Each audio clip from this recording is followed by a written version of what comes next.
Since they're not directly accountable to the tax-paying public, EU politicians and bureaucrats have understandably been more than generous to themselves in pay and perks.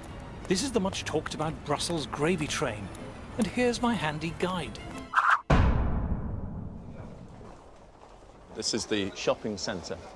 But this is all for politicians and bureaucrats. It's not for members of the public. No. So you get your own hair salon and your nail bar. Get your nails done. Your nails done. There's a sauna, there's a massage parlour as well. Why would they not want to stay here, living a life of luxury? There are a number of people here who are paid more than the British Prime Minister. Ah, you might say, but how many? 4, 10, 100? 10,000. There are 10,000 people here paid more than David Cameron.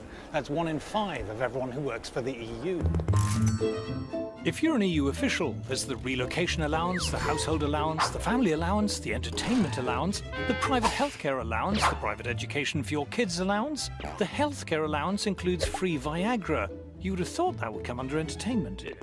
If you're an MEP, you get an extra £250 a day for being good enough to turn up, another £41,000 a year on top of that to cover phone bills and computers, and another £225,000 a year on top of that to cover staffing costs, which in years gone by often meant spouse or children. And to cap it all, they've decided to charge themselves a special low rate of tax. But it's not just the officials and politicians who benefit. The EU diverts great rivers of taxpayers' cash to the tax-consuming middle-class intelligentsia in our sprawling, publicly funded establishment.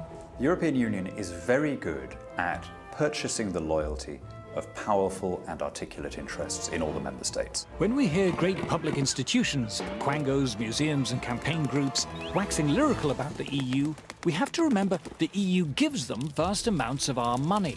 The EU gives shed loads of our money to local authorities and to universities and to art groups and opera companies. And that then provides this chorus of noise in favour of the European project. Every charity over a certain size is getting money from Brussels, every NGO. We see EU largesse effectively buying opinion. You know, what we see here is really a racket. It's become a very good way of taking money from the general population and handing it to people who are lucky enough to be working for the system.